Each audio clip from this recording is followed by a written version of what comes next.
আসসালামু আলাইকুম। খালিদ বিন ওয়ালিদ রাদিয়াল্লাহু তাআলা আনহু ছিলেন এমন একজন সেনাপতি যিনি ১৫০টি যুদ্ধে অংশগ্রহণ করে ১৫০টি যুদ্ধেই জয়লাভ করেছেন।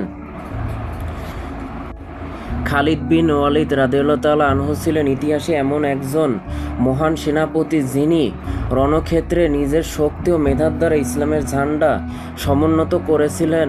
মিশরের খ্যাতনামা ঐতিহাসিক আব্বাস মাহমুদ আল আক্কাদ আবকারিয়াতু খালিদ নামক গ্রন্থে তার সামরিক ব্যক্তিত্বের পর্যালোচনা করে বলেন, সামরিক নেতৃত্বের সব গুণাবলী তার মধ্যে বিদ্যমান ছিল। অসীম বাহাদুরি, অনুপম সাহসিকতা, উপস্থিত বুদ্ধি, তীক্ষ্ণ মেধা, অত্যাধিক ক্ষিপ্রতা, শত্রুর উপর অকল্পনীয় আঘাত হানার ব্যাপারে তিনি ছিলেন অদ্বিতীয়।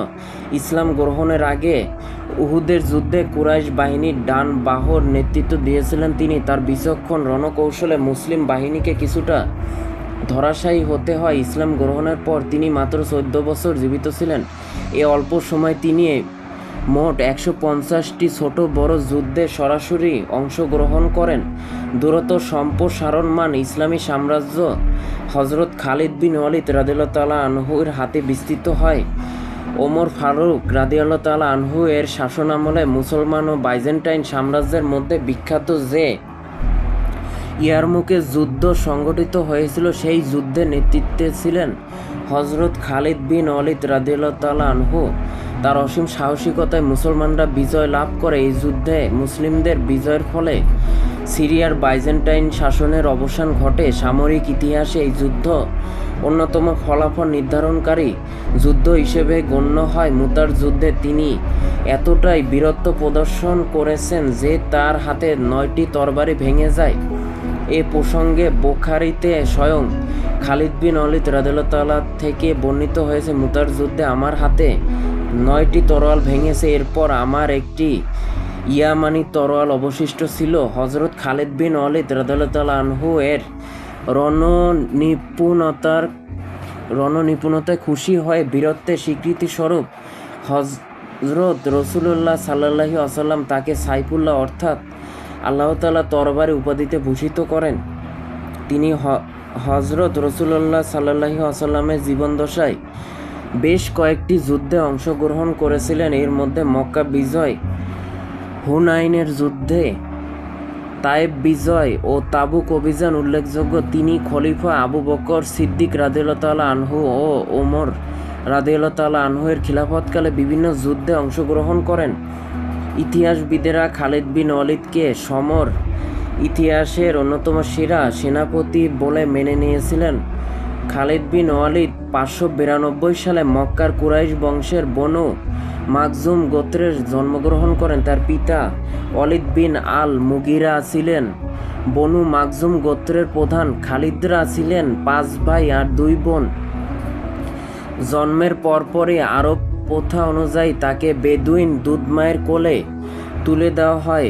এরপর ৫ কি ৬ বছর বয়সে তিনি মক্কায় ফিরে আসেন। শৈশব থেকেই তিনি ছিলেন বলিষ্ঠ গড়নের আর অসম্ভব ডান পিঠে। ঐতিহ্যগতভাবে কুরাইশদের সেরা যোদ্ধা আর কমান্ডার সবাই ছিলেন বনু মাখজুম গোত্রের। তাই ছোটবেলা থেকে তিনি ঘোড়ায় চড়া, তরবারি, তীর, বর্শা আর বল্লম চালানো শিখতে শুরু করেন। যদিও বল্লম ছিল তার প্রিয় অস্ত্র, কিন্তু অন্য সব অস্ত্রেই তিনি ছিলেন সমান পারদর্শী। এছাড়া তিনি ছিলেন তৎকালীন আরবের সেরা কুস্তিগীরদের অন্যতম।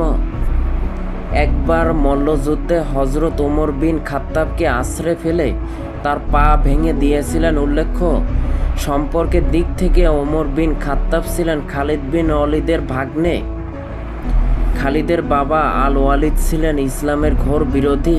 বদরের যুদ্ধে খালিদের এক ভাই মুসলমানদের হাতে বন্দী হন। যুদ্ধ শেষে খালিদ তার বড় ভাইকে ৪,০০০ দিরহাম মুক্তিপণ দিয়ে ছাড়িয়ে আনেন, কিন্তু ফেরার পথে সে পালিয়ে মদিনায় ফিরে যায় এবং ইসলাম ধর্ম গ্রহণ করেন। খালিদ উহুদ ও খন্দকের যুদ্ধে কুরাইশদের হয়ে মুসলমানদের বিরুদ্ধে লড়েন। ৬২৮ সালে হুদাইবিয়া সন্ধি হয়। এর মধ্যে ওয়ালিদ মদিনা থেকে চিঠির মাধ্যমে খালিদকে বারবার ইসলাম গ্রহণের জন্য দাওয়াত দিতে থাকেন।